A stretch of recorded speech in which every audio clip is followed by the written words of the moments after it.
right? It's just preparing. So we should see us soon. Takes just a minute or two. Not really, but it's redirecting. All right, here we go. Okay, we should be live. Got it. Excellent. All right, everybody, just hang on. I'm going to check a couple things like we always do, and there we are. All right, well, welcome back, everybody, to Everything Horses and More podcast. Y'all know who I am, your host, Caroline Best. You know who my lovely co-host is, Lydia Primavera. And today we have an amazing guest speaker. Mustang Meg is with us. And Sonia, how do you say your last name? Spaziani. I married an Italian. I was going to say, you're Czechoslovakian. It's beautiful. I can tell. And you married an Italian. I love it. My father-in-law is Spaziani. Oh, that's perfect.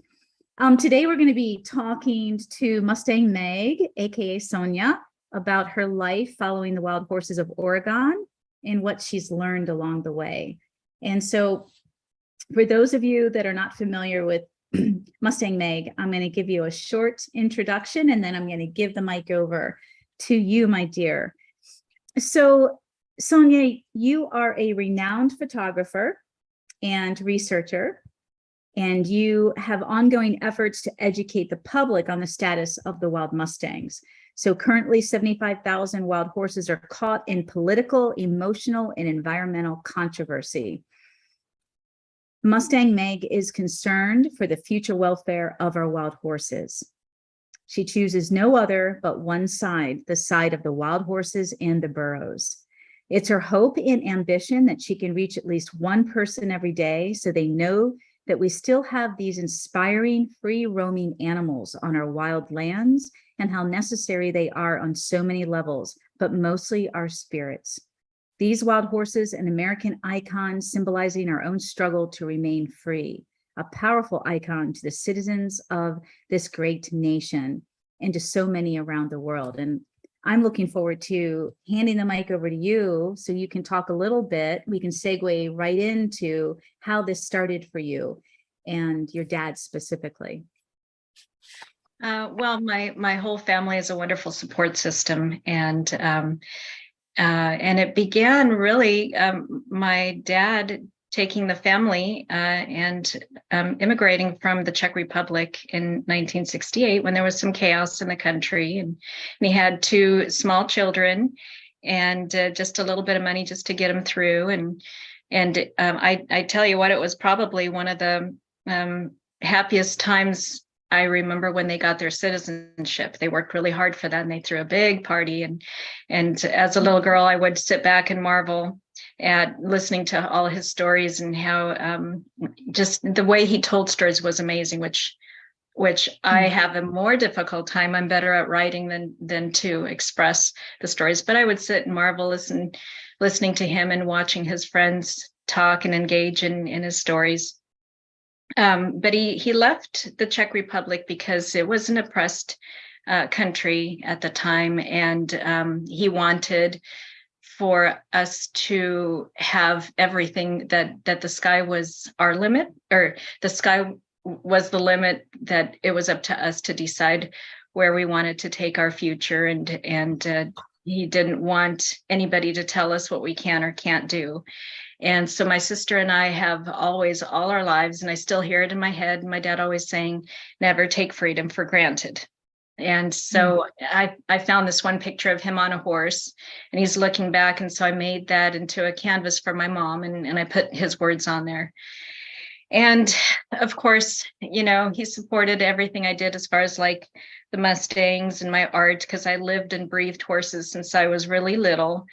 And he listened to all the stories that I had, or my thoughts, and he'd often, call me like a dream, like, you're a big dreamer, but in a fun poking sort of way. And one day I was just standing on a hill. I took him out to see the Mustangs. We were, I think that was like, early 90s. And he stood there next to me, and basically said, I guess dreams do come true. And that was pretty neat. So long story short, the Mustangs, the wild horses, are that symbol of freedom to me. Yeah. And that's how, just my love for horses and learning about the Mustangs. It just all kind of goes hand in hand. It's really kind of just, it all feeds itself in a sense. It's a one big beautiful circle of wild horses and freedom.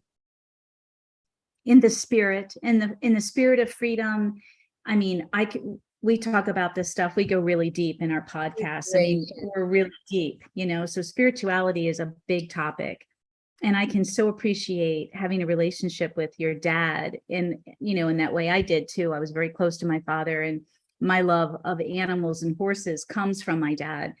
So that was something that we also got to share in. But I can only imagine, as you were telling the story of your dad, looking out into the big expanse openness of where you were with your dad. And he's telling you that your dreams do come true, and look at the freedom that you have. Personally, being able to make your dreams come true in this wonderful country of ours.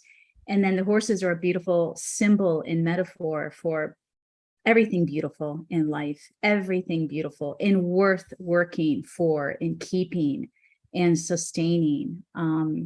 That's beautiful. I know there's so many, I was reading up on you on your website, and I know specifically you wanted to talk about a specific band of horses, the Voodoo, today. But if you can just kind of encapsulate or summarize how many years you've been a protector, an ambassador, an advocate of the wild horses, and what that's been like for you. And then we can kind of dive into a more specific, like the Voodoo band. But I think for everyone, just like what it's like, how many years you've been doing this, hopefully things are changing for the better, and what we all can do to support this effort. Well, I've been doing this, the actual advocacy. Well, I was a business entrepreneur first, with my art and photography, drawing everything horses and writing horses. And you are a phenomenal artist, phenomenal artist. Thank you. I'm an artist. I went to school to be a fine artist. I am a fine artist. You are phenomenal. Sorry, very amazing. Thank you. Thank you so much. It just does my heart good. It's really the best form of therapy to just be able to get into the detail. So, you try and do so much detail, you forget all about the negativity around you. To try and bring something to life on paper is really important to me. You capture that specialness. Yeah, no, I get it. You capture that specialness, and then it's there for everyone else, hopefully, to connect to and appreciate, and hopefully support your efforts. It's beautiful. Thank you very much. Thank you. So in so I was a business owner first, and along with that, I spent a lot of time camping. I love to hike and camp and everything that goes with it. And so in 1994, newly married, we went out to the Steens to camp, and driving one of the back roads, all of a sudden. Who are the Steens? Who are the Steens? The Steens Mountain Range is one big, like 30-mile long mountain. It's a fault block mountain down in Southeast Oregon. It's one of the crown jewels of Oregon. There's like desert everywhere, and then all of a sudden there's this jutting mountain, and often it has snow on the top, and the horses are just on the west side of there. But we're driving on one of the little dirt roads, and just unexpectedly, suddenly turning a corner, there in front of us were all kinds of Mustangs, like maybe 40 head of horses of different colors, different ages, different sizes, and different colors, and just trotting, some prancing, some loping, some walking. And I was absolutely just beside myself in seeing that. And then I wanted to know everything about them. And And it started from there. In 2004, I started reading more about some controversial things about the Mustangs. And so I took notice. And I followed the American Wild Horse campaign, and that they do such a great job of keeping people up to date with what's going on with the horses. And by 2008, I got into the social media aspect, and my goodness, what an easy way to share about thoughts, photos, video. It's such an easy venue just to, I can be out on the range and have that information shared right to people that happen to follow my page. And Yes. so we've been blessed with that, of course. But by 2011, I grabbed a couple of my friends. We had little kids and strollers at the time, and they were both horse nuts like me. And so I took them out there, and that's where we started photographing. And then I've been able to use some of my photographs with my art and write about them. So I was doing all the things that I loved to do since I was a kid: journaling, photography, and art, of course. Yeah. And so since 2011, we've been going out there several times a year, up to a week stay. It's one herd management on the South Steens. But then there are also other herd management areas around the state as well. So the Burns area district has like 7, and then there's, I think, 17 in the whole state. Total in the West, we have 10 West states that have Mustang populations. And for herd management areas, which are the official management areas since the 1971 Wild Horse and Burro Protective Act. So, and they're all public lands, so people can go out to their public lands in those 10 West states and just take in the sight of a wild, free running horse or burro, and they're really cute too. Oregon has one. The Warm Springs has a burro population, a very small burro population, but it's fun to find them once in a while. But that's beautiful. Yes, thank you. So yeah, I've been doing it for quite a while, and there are on Facebook, there are 3 different pages that each follow the Steens wild horses. And then which Facebook? Oh, which Facebook? I have, I'm part of, with a handful of other people, we populate the South Steens Wild Horses page. And there we keep track of, we build albums for each horse we want to track or that we see often enough to track over the years. And we keep a running list of what's going on along with their photos from maybe when they're little foals all the way to, currently, generations down the line, and they're grand band stallions or mares who've given us so many legends out on that mountain. So the South Steens Wild Horses page has multiple albums covering specific horses. Yes. That's phenomenal. Yes, but the audience want them to know. Yeah. It's wonderful to be able to, and you get to know the horses. And if readers want to go back and learn about a specific horse and see his history, it's right there. So I love Facebook for reasons like that. And so there's the 3 of us for South Steens. And then we chat under one umbrella called the Oregon Mustang Group. And the Oregon Mustang Group, I try and get photographers who cover other areas of Oregon to help monitor and watch those ranges. So we have the Oregon Mustang Group, which is the big umbrella group, and we chat together, all our the 3 different South Steens pages. We chat under the Oregon Mustang Group, and we keep each other. That way there's not like multiple names for one horse. I think we've got a couple that have a couple names, but that's all right. That was from early on. But we do try and name these horses range. I mean, they're not their official names or anything, but we pin these range names to keep track of them instead of just a number. We didn't want to do that. So, and the names kind of help us remember, and we name them in themes. So like Chardonnay, which is a matriarch mare out there, she has Merlot, she has Chablis. So we're able to kind of go, let's see who, it just helps jog our memory, who's who Makes it belongs to personal. who, where they Yeah. came from. Otherwise, I wouldn't. My memory is such that I need these little memory joggers. We have a Oh, that's question. perfect. Pardon? We have a question. Becky wants to know where your name, your AK Mustang Meg name came from. Oh, that's a great question. Well, I'm always an entrepreneur, always thinking business. And so long before Mustang Meg, I had a little side business for coffee. And it was Cowgirls on Coffee. That was during MySpace time, believe it or not. And so we had Yes. Cowgirls on Coffee, and we named our barista Meg. And so I was transitioning to the Mustang, where I wanted to have some kind of a site that everybody can remember, and an easy name to remember. And I remembered that we had that barista, Meg, and it just, Mustang Meg and .com. And so I have mustangmeg.com, and that goes directly to my Facebook page. It's And perfect. so it's easy, quick. And that's what I wanted. That's part of my, I guess, psychology.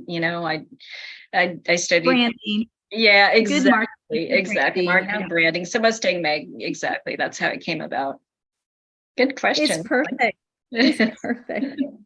Thank you. Yay, Becky. Becky's another student and a great friend. So we're all in this together. This is great. Terrific. No. So let's say you've been doing this 20 years, like creating these organizations and being really involved. I'd say for a good 20 years, right? Yeah, well, horses all my life. I mean, from when I sat on my first little leopard Appaloosa in a circus in Germany, once I realized there were horses, out went the dolls, out went everything, and I became just a full-fledged horse crazy tomboy. To my mother's dismay, she wanted to keep me in dresses. It's like, Yes, no. I can relate. I think we all can relate. Yes, absolutely. Oh my God, that's so cool. So since you've been, publicly promoting and supporting and being an advocate of the Mustangs, I guess that's what I wanted to say, for at least 20 years. What you've seen, I mean, 20 years, that's a long life for a wild horse. They don't live, from what I understand, they don't live as long as the domesticated horses. There's a huge spectrum. We've been surprised with how old some of the horses are that we have out there too. Yeah. But yeah, and a lot of that comes from mostly the stallions and their fight injuries. And what we find is a common theme out there when we find a horse that's deceased is their teeth wear. And that comes from the grit and the roughage that they have. They love their minerals too, and that's all kind of gritty. So it just files down their teeth faster than their teeth can regrow. So it's tooth wear and fighting for the stallions. But then again, there are those that live very long. There's one, Sanopa. She might still be around, and we're thinking in her 30s. Picasso from another range down over in Colorado, he's gone now, but they were estimating him around 30. So, I mean, there's a wide range, but the average goes down mostly for the tooth wear and the fighting. And of course, weather that plays a part too. Yeah, I mean, and that makes sense just with the teeth wear, because when you look at even our domesticated horses, if we didn't maintain their teeth, I mean, how many of us have senior horses or have had senior horses that needed, wet food? They couldn't eat, they were quitting their hay, they couldn't ground anymore.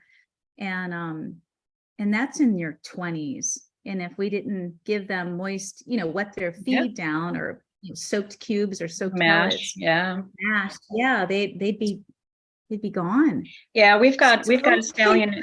Yeah, we've got a stallion out there, Copperhead, for breeders that have been following along, and by November, he's been looking bad for the last 2 years. And usually when they're aged and they start looking bad, then we figure it's tooth wear. And he's an old guy, but well, we don't know for sure that he's gone, but but he's been hanging in there, and I still hope to see him this spring when I go back out there. But I really suspect it's teeth. And then of course they get kicked in the mouth or the jaw. We had a band stallion Ranger in August. I found his whole face swollen on the side. So I can imagine there must have been broken teeth. They brought in the horses in September, 753 horses they captured. And so some of them were seen with the broken teeth and probably from kicks to the mouth. And you can see how that could happen. And gratefully, we have adopters that have taken horses like that in who can give them that extra care, like what you were talking about, the different feeds if they need it. So grateful for adopters also. Wow, that's beautiful. Share with us, I do my best talking to my audience and my students about the vast differences between wild horses and their behavior compared to domesticated horses. And I bring that up often. And I've worked with wild Mustangs and wild horses. And I've studied them to the extent that I could. When I got back into horses, my parents lived on the eastern shore of Maryland. And so my first farm that I was able to buy was on the eastern shore of Maryland. And I was extremely familiar with the Chincoteague and Assateague ponies, who are feral. I wouldn't call them wild because there's some level of domestication, meaning, the tourists that go down there, you're on the beach, the horses are on the beach, you're in miles long lines waiting to get to the beach, and your car is standing still and the wild horses are coming up to you because people feed them French fries. And they like French fries. So there's that level. I know there's that level of domestication, but that's it. They're untouchable. They are still crazy wild. When you go to gentle them and tame them. And then the biggest problem I found was the roundups that they would do every year. The fire department, the Chincoteague Fire Department every year would do a roundup of the wild horses for good reason. One, to raise hundreds of thousands of dollars to support the wild horses, but also to clean out the herds. And they started introducing maybe 20 or 30 years ago, wild Mustangs, Arabians, and quarter horses, those three specific breeds. They started to mix into the conquistador. That's where the Chincoteague ponies come from, the Spanish shipwreck. So they started mixing those breeds to clean out the bloodline. So they're, what I'm saying, everybody. And so what would happen is when they would do these, they'd swim them and raise this money, the fire department, and you'd get the water cowboys, or the saltwater cowboys, they're called, on Chincoteague and Assateague Island, that would help round up these horses, and they'd separate the babies and they'd sell the babies for thousands of dollars. And people were buying these. They had no idea what they were buying. They look at these small little horses, ponies, and think that they're going to be cute little pets. And that became a big issue. And that's when I started getting back into horses. And that was my first experience working with wild feral horses. Is here they bought these babies at these roundups. And 4 years later, they don't know what the hell to do with them. They've grown up in their backyard. And they're absolutely rogue still. They're wild, and they have that level of domestication when you feed, but the instincts are still so strong that they were not easy to tame, obviously, to the average person. So that became my experience, was, okay, let's go and see what we're looking at. And basically, can I take these ponies from you? So I do a lot of talking. I've also spent time riding my horses. The beach is open on Assateague Island, October through April every year. And you can ride your horse on parts of Assateague, Maryland side, not Virginia side. And I would ride my late Arabian Legend. He loved the water. I mean, I could send him loose at a dead run and whistle and he'd come right back. I mean, we had that kind of relationship. So I would often go by myself with Legend and ride, and we would just observe the herds. And it was amazing. I'll never forget coming up around one of the dunes, and there was you could smell the carcass of a young whale that had been washed up and was decomposing on the other side of the dune. And so, of course, Legend's instinct, he's kind of like, okay. And I'm like, take your time. You have nothing to worry about. Let's go investigate this. We're by ourselves. And as we come around the dune, there's a small band of mares and one stallion. And it was so beautiful. We came around and they might have been 20 or 30 feet from us, not too far from this whale carcass, eating whatever the scrubby grass is there, of course. And Lay and I just stopped, and the stallion was on the other side of the band of mares, and there might have been 8 or 9 and some foals. And nobody moved except the stallion. And all he did was very quietly, calmly, just look up at Legend and I, and Lay was frozen. And I was like, okay, back up and turn sideways. I do not want to be confrontational. My first instinct was just look the other way towards the ocean. And the stallion just came around head low, very calm. It was amazing. And came around and just put himself now on the other side between us and the mares. And that was it. And he went right back to grazing. And I could feel Legend's heart, my heart. I'm like, oh my God, because I'm thinking, what's plan B and C? We're pretty fast. I think we could beat them. You're an Arabian, but holy cow, I'm bareback. I'm in a neck rope. If my horse decides to flip out on me, I'm on the ground, So it was amazing.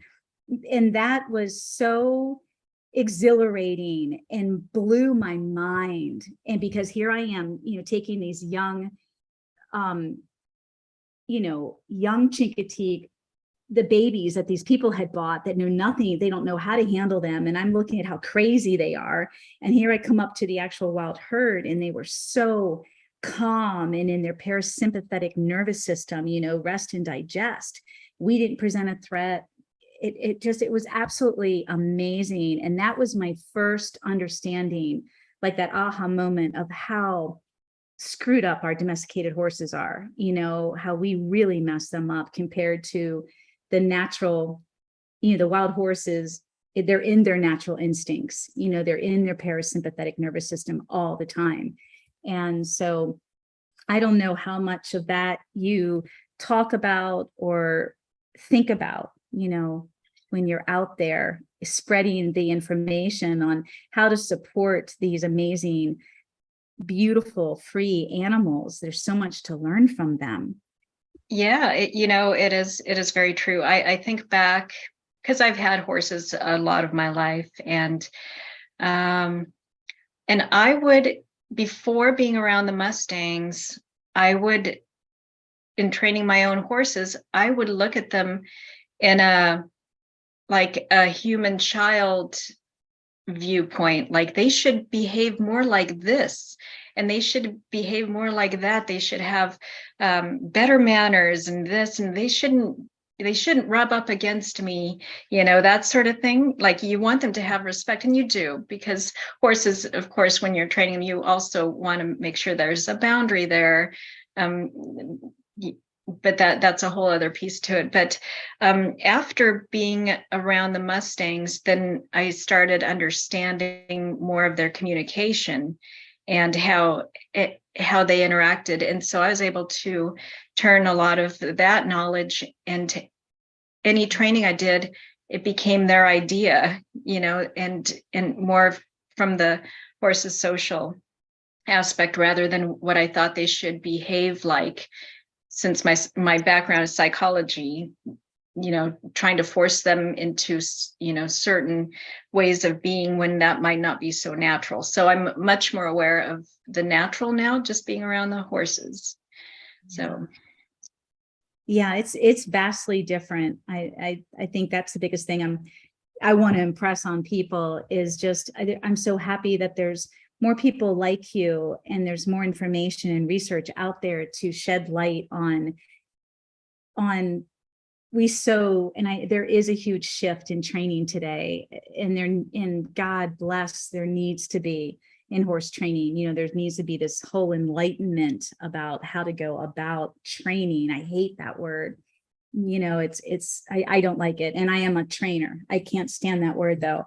I don't want to train my horse, to be what I want them to be. I want to learn how to have that natural connection, which I do in communication, because once you have that language that they share in that relationship, I mean, everything is easy. You just got to earn that. You got to earn that. And then everything falls into place. And it makes it very effortless. Yeah. Do they know you now? The horses? Yeah. Do they know you? Are you part of their family? Do you mingle with the horses or no? You kind of just observe? I prefer the natural observation. I want to see what they're doing. I want to understand them more. I don't want them to habituate to people so much. But there's been young horses that have come up, towards us. And so I'll raise my monopod or, do something where they just look at me, go, oh my gosh, that's really weird. And then they back off. It's the younger horses, like yearlings, 2-year-olds. And sometimes some of the stallions that have seen us around for 10 years, they get our scent, they know who we are. And they'll often, they'll look at us and then put their head back down and graze. And these are what we call the Hollywood horses on the Steens, the ones kind of on the west side, low down, where a lot of the tourists see them. So they're familiar with people. But of course, then there are those horses that'll see you coming from a half mile away and all you see is a dust cloud. And then there's horses in between, depending on how much experience they've had with people. But as far as them knowing me, I'd like to think so. But like I said, I like to capture photos that are a little bit more natural, but the psychology, the social piece of it, of the Mustang herds is probably the most important to me. And then I have such a big lens and I have a lot of fun cropping. So a lot of these horses that you see close up on some of my photos, it's just because of a big lens with a teleconverter and then also further cropping and whatnot. But I try not to get close. Of course, of course, other bands will come in and get behind us and then we have to just remaneuver so that we're out and away from there. Once they start paying too much attention to us, then we back off more and everything. It's just interesting. I like that behaviors. That makes total sense to me. So tell us a little bit about, with your psychology background and your observations, tell us, what do you want to share with us for us to learn about the wild horse? Their socialization skills, their family bonds are so strong. Yeah, we've had mares and stallions that have been bonded since I've been out there. And so, this roundup that happened in September, it was necessary. We got down to one little water hole. The rains didn't return I think they were late for like a month or more. But good to say that it's been raining and snowing. So, that's improved. But there have been bonds that have been there since we've been there. And unfortunately, because of the captures, they've been split up. So that's the heartbreaking piece, but I have to keep telling myself it was really necessary. But the Mustangs have an incredible, really complex social dynamics. And it's all, I'd say, hormone driven. And so that's probably my biggest stance in advocacy is no permanent sterilization, because once they change the hormone, once the hormones are out of play, then they become a completely different animal. I love geldings. I've had geldings. My rope horses were geldings, and I've had mares off the racetrack, thoroughbreds too. And but on the wild horses, the hormones are definitely important. In 2009, Oregon BLM decided to do a trial and had 15 males gelded and returned to the range to see if population would, but it did nothing. It didn't touch the population growth because, as we know, one intact stallion among a bunch of geldings and mares will service all the mares that need to be serviced, for breeding. And so it's futile to return geldings. It's a waste of money, resources. Good point. Let me ask you though, getting back before the gelding. So you're talking about hormones. What do you mean exactly? That the wild horses, what you see vastly different than domesticated is, what do you like? What's with the hormones? Like, I know the obvious. Yeah, it's family a bond. Yes, family bonds. Of course, the families will the structure of the bands will often change because it's necessary. And as we know, the band stallions will kick in and drive out, like, say, the 2-year-old stallions as they're coming of age, for instance, or the hormones of a young filly coming of age. And we've seen it as early as 13 months old, will get extremely social and curious about stallions and other horses and other bands. And then naturally, a lot of them get picked off by other stallions around that age. It was surprising how early, like we saw some, but so those hormones are very important as far as those kind of dynamics, as well as constant movement and the drive to defend a band, the drive to acquire a band. So the hormones have so much play in this. And the 15 geldings that they returned, as I said, it made no difference in population growth, but we could see them from even without our glass, like our binoculars, we can see them from a long way away. They're heavy because all they do, literally, because of the lack of hormones, is eat and sleep, and they habituate to one area overall. They have no desire to go chase down another stallion. They have no desire to go catch that mare. And most of the time, they're really heavy. Some are even obese in an unhealthy way. We have Bruiser, he's just rotund. So it does no service to these horses that are wild, and it hurts the dynamics. Population control works in a domestic situation, in a paddock or a corral, because you've got mares and you've got your geldings and you don't have to worry about breeding. So in a domestic situation, geldings are great, but not out in the wild. It changes everything. It changes those important dynamics. That makes sense. I know we have a question real quick from somebody that wanted to know if you know that, is there communication between wild horses and domesticated horses? Is there a difference? If I read that correctly, with behavior, how different is the communication styles between wild horses and domesticated horses? It's kind of like, somebody asked me that, and I likened it to, so I'm from the Czech Republic. And I know the language of my parents when they spoke was very refined and clear. I'm a watered down version, so I've learned English. I still speak Czech, but it's not very clear, and I interject a bunch of different English words among my Czech just to try and explain something to my mom. So it's kind of like that when they communicate, it's different. The domestic horses take on a lot of, what we've been trying to teach them. There's still that natural, communication among horses, but just the Mustangs have, one little movement of a head, the other horse reads very, very well, and it's interpreted as it's meant to be.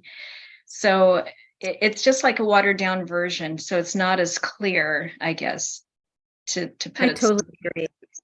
Yeah, domesticated horses, one of the things that I've always had until recently is all of my training facilities have been behavior facilities, with the focus on returning the domesticated horses to a healthy level of socialization and self-regulation. And so that how many of our domesticated horses don't get along. And one of the things I like talking about is in the wild, you get to pick and choose who you want to be with. You get to pick and choose the stallion and mares.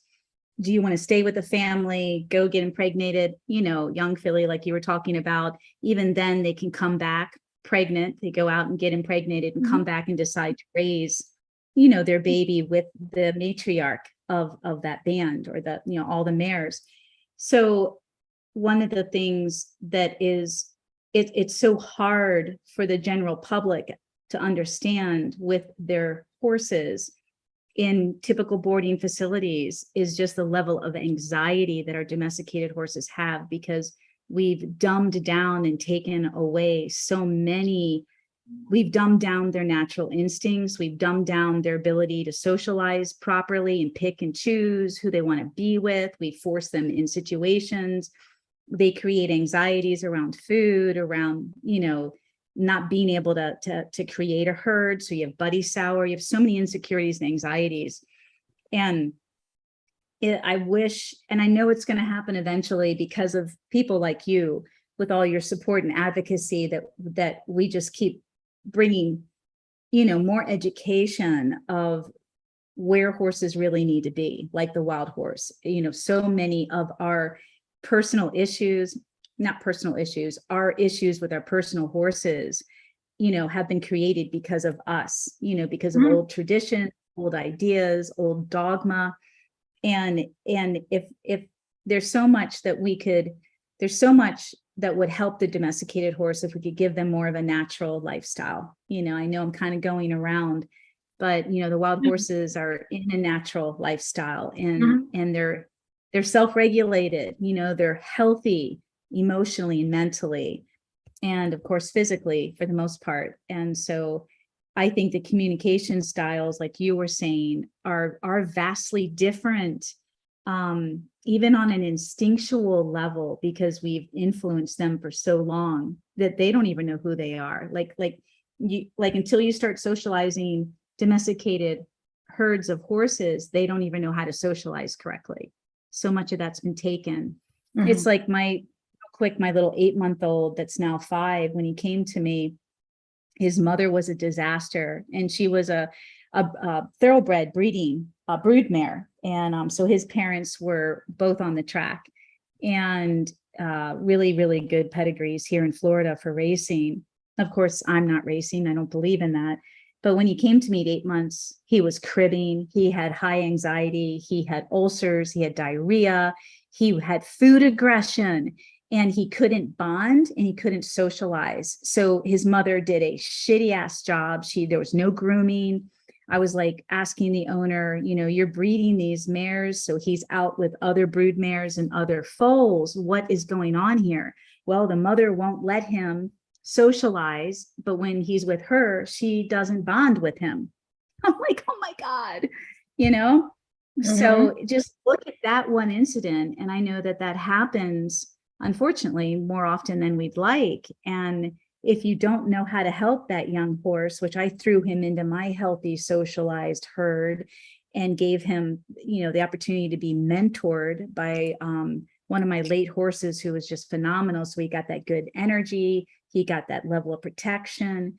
But he had to learn how to groom. He could not connect that way emotionally. He was destroyed. And I see so many horses doing the work that I've done for so many years. You see so many horses like this, you know, older, that are detached emotionally, and they have so many displaced behaviors because of the anxiety that it's created. It is just heartbreaking. And yet it's normalized and it's normalized for us. This is what we think is normal. So it's like, oh, it's mind-blowing to me. Yeah. It's not normal. Yeah, I mean, it's interesting in terms of domestic horses, and that just keeping in mind, you know, natural is best, and it's actually really, if you think about it, really simple, and the simpler the better, and Yes. you know, will come more of the natural horse, you know, when we don't overdo this or that or confuse them more and Yes. act like a well-mannered child. You know? I have a question. Oh, I have a question. It's part of a question over on YouTube too. And it's about, she says, regarding microchipping as a way to follow life morbidities and modalities of herd members from young to death. And I want to add on, is there a way to keep bands together when they're captured and adopted? How could we, I mean, Temple Grandin came up with this idea of making it better for cattle. Have you thought of a way to make it better for the way they're captured and adopted? Well, I think it would have to start earlier than that, and that's to minimize the volume of captures. And that starts with fertility control, in my opinion. I know a lot of people may not be into that, and I certainly am not for sterilization, but for contraception, that they just reapply, and that would help slow down the population growth. So it would eliminate as many horses as they're now trying to gather. So we've got tens of thousands of horses in captivity, and It's horrible. as for instance, And just they go to the 750 slaughter pipeline. They go to auction or they go to slaughter pipeline. How could you not be for fertility? I mean, what's the opposite of that? These horses live a horrible life in captivity, or they go to slaughter. Yeah, so it would be best to keep the population reduced, and contraception, it could be very simple. It's my thinking is capture, treat, release by bands. You go through, you capture, you can move the trap sites around the HMA. Steens has 134,000 acres. So you move the trap sites, you bring in bands, you treat the mares, you mark them with a temporary color so you don't recapture them later and retreat them, temporary color that washes off, and let them run back out with their band. It's so simple. It's not rocket science, and they can do this regularly and keep the population down. But as it is right now, for instance, Steens alone, 753 horses were taken. Necessary it was, but that's a lot of horses that are saturating an already oversaturated market. Luckily, the Steens are so well loved, and applying and teaching them about these horses, we get a lot of adopters, so the adoption rates are high. But then there's a lot of HMAs or HAs, or horses taken off of private lands, that just, when they're not on an HMA, they're the ones that run through the pipelines, and that don't have, I don't even want to think about what happens to them. So it's just an oversaturation. It needs to start with regular. Each state has its herds, and have regular capture, treat, and release of fertility control to keep those populations down, so we don't oversaturate the market. You saying it's about each state having good birth control? Yeah. Well, they're human to me too. Yeah. Yes.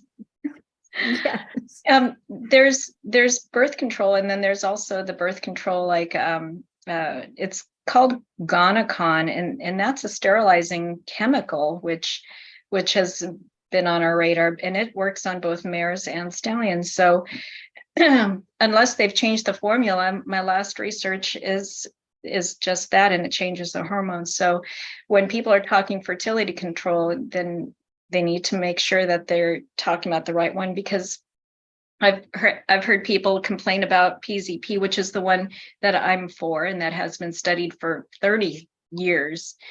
And it's the least invasive, minimally invasive, if you do the capture, treat, release program. And it really doesn't affect them hormonally. There's a lot of other beliefs out there, which, it is what it is. But then there's other birth control that they call birth control or contraception, like Gonacon, which is a sterilizing agent. So definitely need to be careful what we're talking about, which one we're referring to, because there's a lot of confusion out there. It's, whether it's that or whether it's the lands that the horses come off of. If they're HMAs, they're protected to a point. But if they're horses that crossed an unseen boundaries onto HAs, those aren't official ranges. Like snow will go over a cattle guard, for instance, and the horses get out, and they can be rounded up and shipped to who knows where. But it's the HMAs only that are protected right now. Or if a horse migrates onto private lands, there doesn't have to be any transparency. They could just round those horses up and take them where they, where we don't want them to go. It's very complicated, and people, they'll talk about this and that, but not realizing that there's a lot of different aspects, and it's kind of muddy to, trying to wade through all this stuff in talking about the wild horses, whether it's contraception or what lands, checkerboard lands that they come off of, we could have like a whole week's worth of dialogue on this, but there's a lot to it. It's very complicated. Maybe we could have you back. Oh, I'd love it. Thank you. I would love it. I'd love it every month. I mean, this would be our way of contributing and doing our best to help support this effort. Oh my gosh. Oh my gosh. Well, we'll talk more about that later. But so Lydia, what was that other question? Microchipping? Is that what do we need to microchip? With all of that, with the tracking, yeah. Do you have a good tracking system? Currently, just the albums and photographs. I know that they've put in collars, which I completely am against, also tracking horses by collars. I've seen way too many accidents of babies, or, trying to scratch and they get their legs caught in these collars. That's a whole other piece, and that's like a whole other segment that we can talk about. But that's a no-brainer, though. Like, right? Hello, like we don't turn horses out in the pastures with their halters, and so they're wanting to do radio collars to track them. But anyway, we'll work on that one another time. But they aren't doing microchipping on these Mustangs. I think right now it's based basically on recognition. There's a sanctuary in Bend that is really good about trying to keep horses together. Return to Freedom also does a great job trying to capture or trying to rescue horses that have been captured by band. So the band stallion still is able to maintain. Yeah, I love that kind of stuff because those social parts are so important. These stallions have worked their whole lives to acquire and then maintain this band. They have their lead mare that usually stays bonded to them while, the other horses may come and go, but there's certain nuclear pieces of a band that are important to try and maintain. But again, with the volume of horses out there, it's really hard to try and navigate through for, places out there. So for now, all we really have is what people know of the horses that we talk about and the sanctuary. What about the branding? Pardon? What about branding? So where do the brands come in when they brand the Mustangs? The freeze branding? Yep. So Oregon practices it in such a way that they will bring in the horses, and then they'll worm, give them all their shots, they'll check their teeth, and do all that, and then they brand all the horses. And a lot they prepare for adoption for the horses off the HMAs for adoption, and then they'll select some to return. So they have like a capture quota, and they'll capture a little more than that capture quota. That gives them room to return horses. But because they freeze brand them all on the left side of their neck, then the horses that they select to return, they happen to have freeze brands. So we've had, like a Stallion Honor, a big old dun stallion that had a freeze brand, and he was captured in the 2009 capture. He's no longer with us, but there's other horses on Steens that have brands that I get questions about a lot. Why are they branded? And that's why, because they're all branded when they're captured, and then some are selected to be let back onto the range. Yeah. So in my experience, and I've got a little wild Mustang here that I worked with to gentle and tame a couple of years ago, who was being shipped to the kill pen, and his owner intervened and got him and got another one off. For whatever reason, she had fancied these two specifically, and it followed them. And before you knew it, they were being shipped to slaughter. but they were both freeze branded. And so I just never knew, why do you brand some? And it seems like everybody that's adopted Mustangs in the Mustang makeover and whatever, they're all branded. So I guess they're branded when they come in, like you just said, to get adopted out. But the free roaming horses that are not captured, or I guess if they're in holding pens, they're all branded too, aren't they? Because then they have They're to all go. branded. When they're captured, They're they're all just branded. branded. And Yeah. then are Okay. set out. So we'll still see branded horses out there. And Got it. so the horses that are branded that go, like you were saying, through like into the pipeline, they probably fall under the Burns Amendment, which in 2004, if they're over 10 or passed over adoptions 3 times, then they can be sold without limits. So that's where that comes from. But typically the brand protects them. So like if some of our horses that were previously branded got out of the HMA and they were picked up, then they'd be processed like regular, like protected Mustangs off an HMA. Not so These much. guys were protected. Yeah. And so the one was an older mare that had definitely been handled and tamed. And this little guy was under 10, and he is absolutely the most pitiful looking and cutest little Mustang. He is definitely got passed over many times. He was starved by the time I got him. Wow. He was in horrible shape, but he's ugly. He's beautiful, but he's ugly. So I'm sure he got passed over. He's not a pretty little guy. I think I'm in love with him, but anyway, everybody else is in love with him too. But you know what I mean? You can see when I looked at him, I was like, you are pitiful. You're not shaped right. His brand, I forget which part. I don't know if it's Nebraska, the Dakotas. I think he came from the same place my horse came from, the Nevada area. Nevada. I thought it was with an N. Nevada. Okay. And he's part draft and part Welsh. So he's got this big head, short neck. He's downhill. So when we first saw him, you couldn't touch him, so I couldn't see his teeth, but he looked like he was a yearling or a 2-year-old, because he was so small and he's so skinny and just misshapen. He's not built well, God love him, but he's a doll baby. Yeah. Lucky to have you, it sounds like. Oh, he's lucky to have his owners.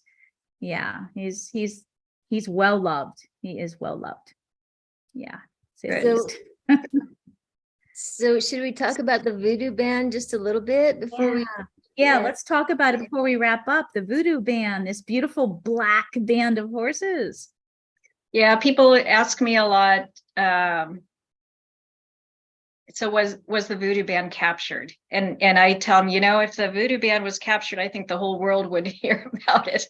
The whole world would know it. But he hasn't been captured since 2014. Since actually 2012. He and a black mare, Raven, got together, and he's only maintained that one mare, and all their offspring are black. And it's an amazing sight to see a band of all black horses. And how the name came about was a friend of mine and I were walking for exercise, and we decided we needed that maybe sometime we can name a band Voodoo. And then of course, we started laughing about all the names that we can add to that to kind of fit. We've got Mojo, we've got Juju, we've got Jinx, and I love it. So they're named in themes. And so we were laughing and laughing. And then we went out like that next fall and we found an all black band. And we were saying, it'll have to be a black band. I mean, we're just being silly girls, just walking, laughing, go, oh yeah, we have to find a black band. And we found a black band. and so sure enough, we named him Voodoo, the band stallion. And then Raven already had her name. There was also Black Magic. There was Rain Dancer, way back in 2012. That was also named, but it's an amazing sight to see these horses. But you know, and this is more whimsical storytelling. However, it's really true too. I mean, it's just my interpretation, which is more on the level of it just feels magical, and that's whenever we come across the voodoo band or we're in his territory, something odd happens, and it's usually weather related. And I think, well, the first time it was Alice and I, and we were out on a road, and we were way in the backcountry, and we were skunked, and we were getting ready. We were tired. We were getting ready to turn the rig around and go back, and so we sat there trying to figure out which crossroad to go. And so I pulled out a candy bar, and it's like, oh, we're not going to see horses today. And I sat down, and in my side view mirror, I saw a bunch of black horses. So it's like I could barely get the words out, and we only got a few pictures of them there, but then that's when we already knew about voodoo, and so we were excited to find them and everything. And but there was one time with the gal that my neighbor that where we named them, pre-named them before we even saw them, before we even realized they existed. And Alice, Ginger, and I went out there, and we happened to go out into the voodoo area, and the sky was completely blue. And there was one tiny little speck of white, kind of like a little cloud vapor in the sky, but it was completely blue. And we saw the voodoo band. We took pictures of them and everything. This was 2016. And it was great pictures of just the stallion that's built like a thoroughbred. He's really tall, really leggy, jet black, and he's got kind of like a triangular blaze, or like almost like a yin and yang blaze. And he's incredible. He's just, I can't even explain just how incredible he is. He's glossy, black, tall. He's at least 16 hands. And his boys, Mojo and Juju, are nothing to sneeze at either. Black Magic. I mean, they're not with him anymore. They're off on their own in the backcountry with bands now. But of course, he and Raven have had offspring since then, and which we haven't really met. Anyway, there's just so much to say. But back to the story about the blue sky. So we saw voodoo, and we left the area after they left, and we were done with photos. And it was probably about an hour later, and we hadn't noticed, but somehow the whole sky turned black, and it was windy, and we weren't really dressed for it. And this is the coldest I've ever felt in my life. We all had kind of bluish, purplish lips. I still had my sunglasses on from being in the sun with voodoo under that blue sky. But thank goodness I had these sunglasses on, because there were shards of ice, it wasn't hail, but like they were thin, long shards of ice blowing in sideways into our eyes. And the glasses were our only protection. It was so cold.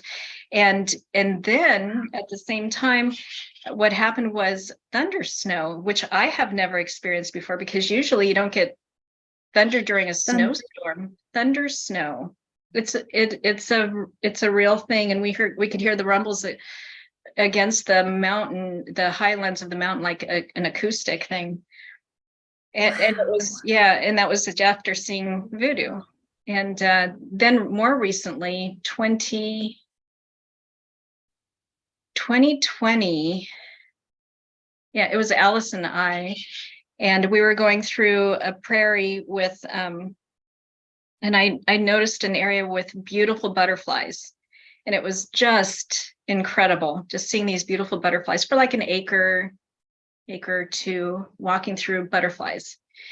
And we had seen a bunch of some of the backcountry horses we took pictures of, but we were always on the lookout for voodoo, and he was nowhere to be seen. We went up on a little knoll, sat down under the juniper tree for snacks and water, and then we both caught movement. We looked down the hill to the tree line of junipers, and there was a black stallion staring right at us, and we both immediately thought voodoo. I mean, we were just in shock. He was standing there in front of the trees, And by the time we could get our camera up and take photos, he had turned his head, whinnied at horses that were inside the tree line and ran back in. So we missed him for photos, but we're both Alice and I think we saw him. And we even climbed higher to try and look down into the trees, try and figure out his trajectory so we can somehow intercept, and we never were able to.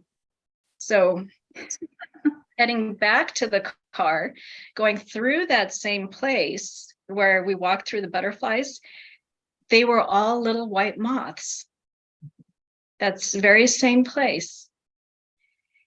And I mean, it could be that I just mistook the butterflies earlier, or, That is crazy. But walking there in the sunshine, there were these beautiful yellow butterflies heading back.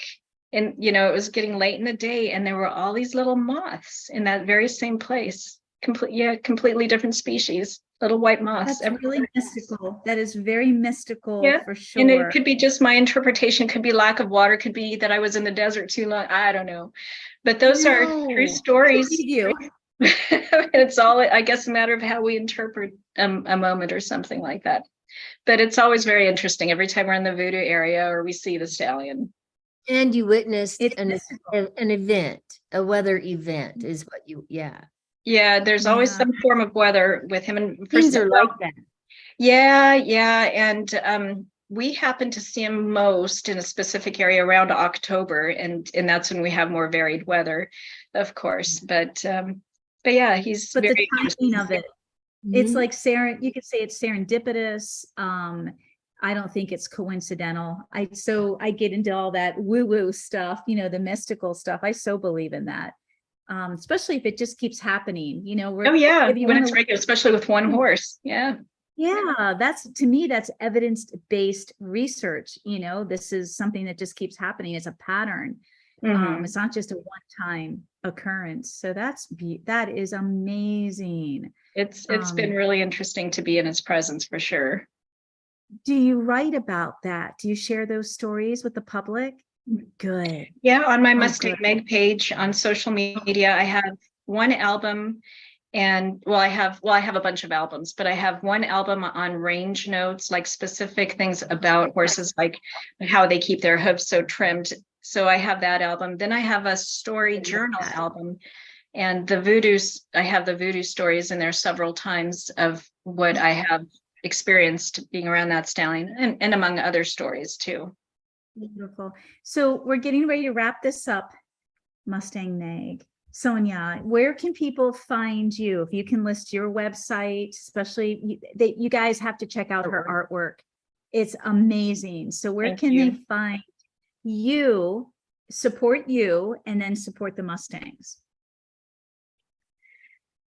Let's see here. So each year, at the end of the year, I also pick out an organization that I think is most helpful to donate to, because people purchase my photos, they'll purchase my art, or they'll send in donations. And at the end of the year, I always like to give back and pick one organization. And people always want to know who do I choose for my contributions. And there's a number of them, but I'm going to list the top three, and that's the American Wild Horse Campaign. There is the Cloud Foundation, and then my recent very big interest is Heroes and Horses, and that's combat veterans that go out to this place and they work with horses, and they camp. And it's very helpful for these combat veterans with PTSD. So that one's near and dear to my heart. And we'll return to freedom. There's so many. All of those are, and Skydog Sanctuary now. And so I like to donate at the end of the year to one of these that are making a difference. But let's see, my art currently is not on a website, but they can see my art on my Facebook page, and they can go to Mustang Meg Facebook page, or they could just put in their browser mustangmeg.com. That'll take you to my Facebook page. Also, mustangwild.com, that's where my photography is. And any photograph they can it's a photography website, but they can also contact me for specific canvas or metal, hanging metal art, which that's metal back there. That one's of Shaman with an eagle. That's metal. Oh, beautiful. And then of course there's mustangjourney.com, and that goes to my YouTube channel. So all my videos are there. So if you want to take a walk with me out on the range, then that would be a good place to go. So all my different videos are there by trip. That's You fabulous. even have voodoo out on one of those videos. Okay, cool. Oh, October that's awesome. Thank you. Yeah. Awesome. So Well, lots you of have- Do you ever take anybody with you to raise money for Mustangs? not. I get asked that a lot, and of course, a firstborn, and all that good stuff. And I usually don't, just because there's tremendous amount of liability. There's never a guarantee of finding horses. There's so many hazards, and we literally are up from dawn to well past dusk. So we hike a lot of miles. But mostly, you're out in the middle of nowhere, and things could go south fast. So all those reasons together, I really don't, but I do want to add that we have all these public lands, HMAs, and anybody can go on their public lands to observe these horses. Our Oregon Mustang group, if you look through the albums of our Oregon Mustang group on Facebook, then I even have a segment that shows, or an album that will list out all the different HMAs across our 10 West states. So where you live or where you want to visit. So you can find them there, message me, and I'll send that to you. And so you have all these different places to go, and I'll even offer, where they can go, but there's just never a guarantee with wild horses. And especially now for steens with the gather, there's, much less horses to find. They were hard to find then, let alone now with this massive gather. So it's a lot harder to find them too. So because of the lack of guarantee and weather and predators and everything that can go south, I really don't like to, I worry about people too much and want to make sure that they're having a fun time when they might not find horses. So I kind of keep that separate. I think we're That's a getting great question. 144 of those. Pardon? We might be getting 144 of those this month. Yeah, I have a friend who's getting 144 for a Mustang makeover deal here this month. Wow. I don't know if they're part of yours or where they're coming from yet, but I'll find out. Yeah, it's been, I've been hearing from people that have been adopting some of the Steen's horses, and it's fun to follow, these horses once they've been adopted. The horses are so forgiving. They kind of meld and become their environment, with the right gentling techniques. So it's fun to watch where some of these horses go and how they progress in their new domestic life too. I think we should be accountable. I think we should be held accountable to them. I do. Yeah. Yep. We should be to all of our animals and our earth, our planet. We need to take care of it. Yep. Everything. Yep. Do a better job for sure. Well, thank you. We're going to wrap this up. Thank you so much. It was my pleasure. Thank you for having me. I really appreciate being able to talk about Mustangs, Yes. Love to have you back. So Lydia and I will talk about that with you, off air, of course. Okay. Yeah, we'll figure that out. Yeah, thank you. And I just want to just announce next week real quick, February 15th, we have Jonas Feely. So we have one of our male students. There's very few of them. So where he's going to talk about being a student of my work. So that's next week's podcast, you guys. And he is an amazing person with a very interesting and colorful life. And he is also a former veteran and was in the military. So he's got a lot to offer, a lot of experiences. And well, thank you again. Thank you, Sonia, so much. God bless everyone. And may you always be one with horses. And Thank you. Thank you. Nice talking.